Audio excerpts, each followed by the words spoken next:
Hi everyone and welcome to my final episode of Batman Before. This series that has looked at stuff that has come before the release of Matt Reeves' new Batman film.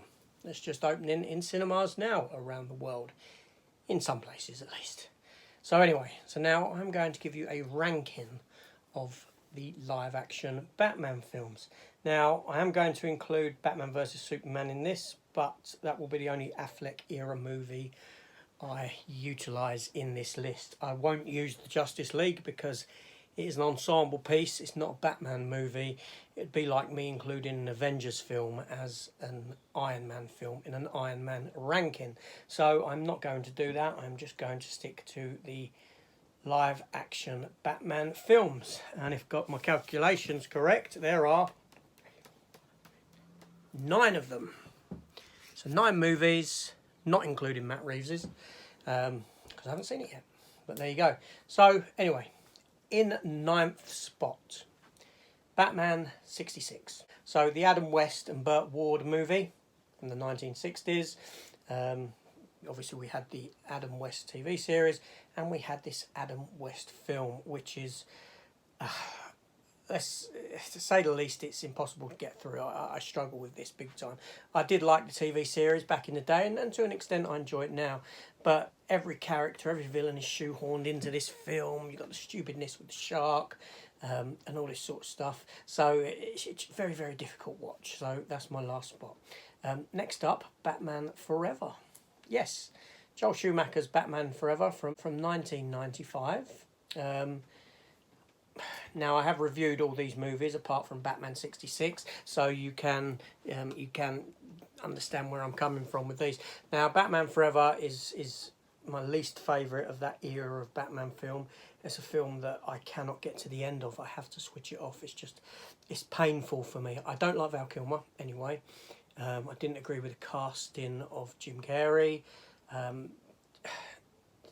Two-Face isn't Two-Face in it. The film's just a mess. It's just a mess, and a terrible mess at that. Yeah, anyway, so that's that. Now dropping down into 7th spot is Batman and Robin. Yes, I do put Batman and Robin above Batman Forever.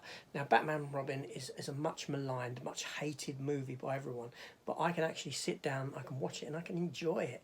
It's not a great film, I'm aware of that, but I don't have the issues with it that other people do.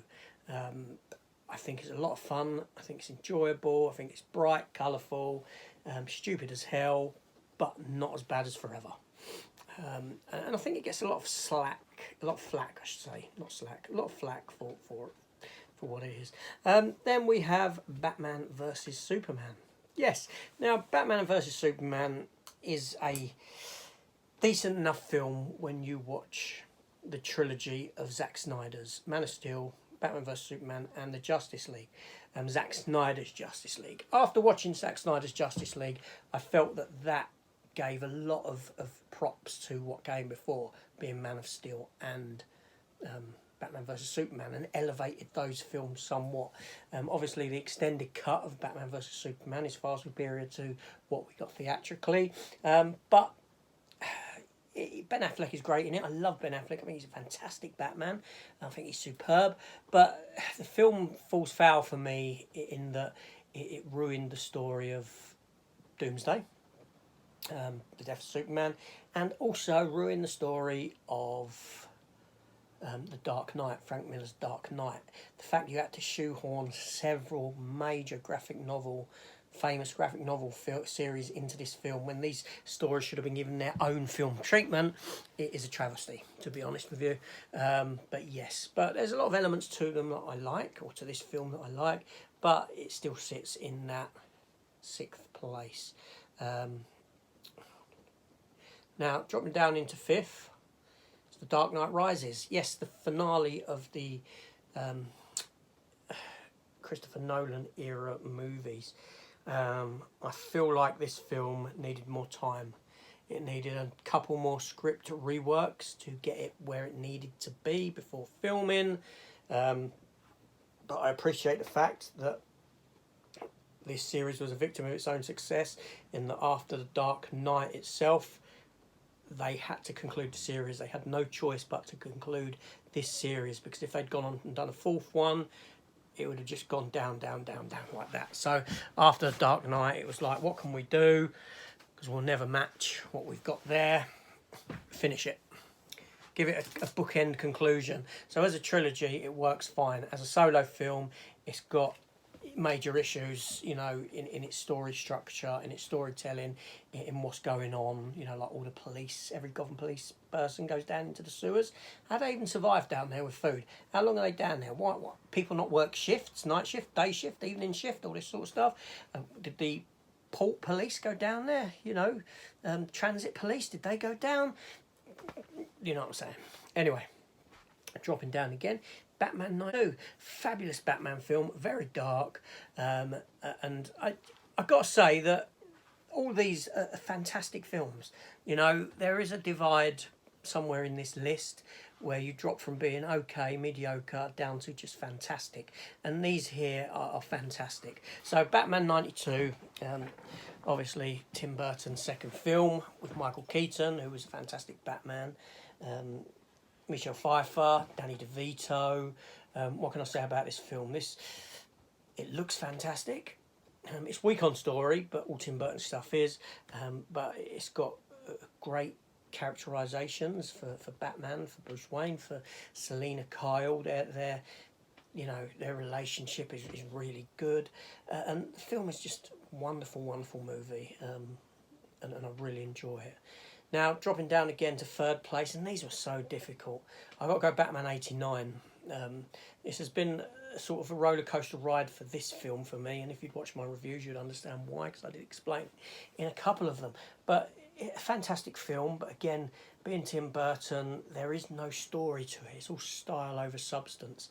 And on days, I would say 92 is better than 89. But today I'm putting 89 above 92 because my last rewatch, I loved it. I love elements of it. I love Keaton. I love the Batmobile. I love the look of the city, the gothic, timeless look of the city. But again, the story is just so weak. There's no story to it whatsoever. Jack Nicholson's fantastic as the Joker. And there we go. So, second spot, Batman Begins. Yeah, I put this in second spot because... you know, I was blown away by this when I saw it in 2005 in the cinema. I was blown away. I came out and I thought, wow, that's the best thing I've seen ever. That's, like, you know, a real world Batman.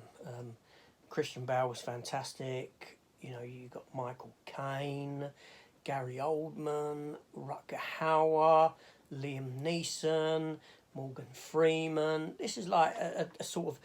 This is like a wish list of actors getting together. These are such strong actors, all of them. And Christopher Nolan knows how to bring out the best in the people that he works with. Not only that, this film is so strong on story. We get to see Bruce's origin into becoming Batman, and that's all really compelling and interesting stuff to see him and what he got up to before he dons the suit, and how he got the suit, how he got the Batmobile. It all kind of makes sense in the context of the story.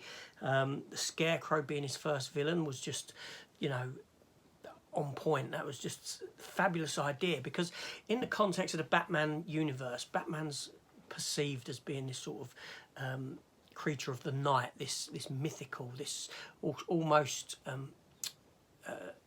supernatural type of a being, but because people haven't seen him and people speak about him in murmurings and that, and this film, with the release of the fear toxin, what that does is that gets the people of Gotham that do actually see him as this supernatural being. That's what they perceive him as, and that goes to grow this story of why Batman is seen as this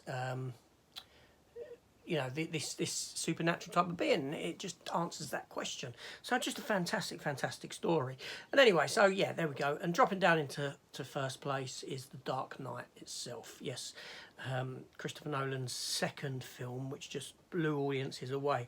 Obviously, this was helped by the unfortunate death of Heath Ledger, which made everyone sort of run to the cinema to want to see his final performance.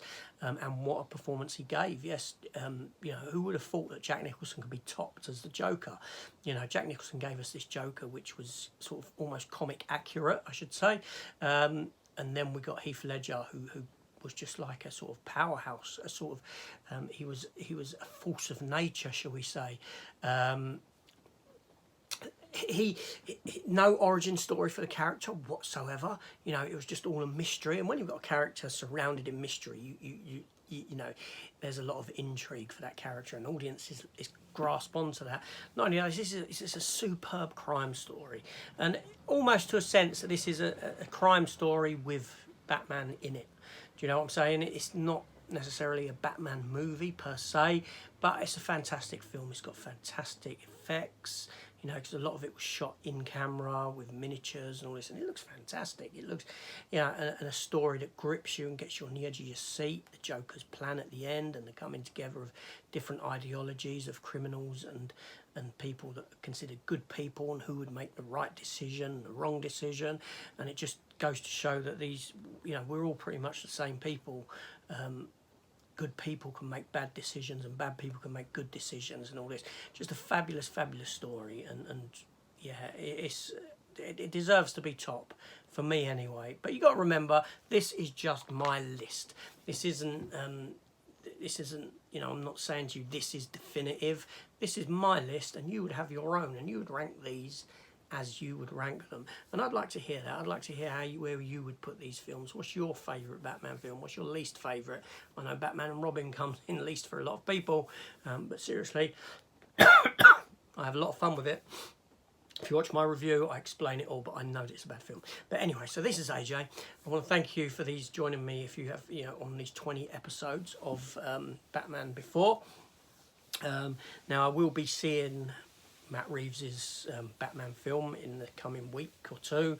I'm not going straight away. Too busy this weekend. Too much on, family stuff. So I'll probably go next weekend, I'll be honest. And then I'll give you my review for that. And I'll give you a sort of updated ranking within that review and where I would put Matt Reeves's one after a first initial watch. Obviously that could then change after a second watch, but I'll give you my thoughts on it. Anyway, this is AJ. Thank you for watching. If you haven't hit that subscribe button already, why don't you do so? It's free, it's not costing you anything. I don't want nothing from you apart from a little bit of time. Just watching some of the videos that you want to watch. Maybe give me a comment down below. I do reply to all comments at some point. And also hit that notification bell, because that'll keep you apprised of all of my upcoming new content. This is AJ. Thanks for watching. See you later. Take care all, and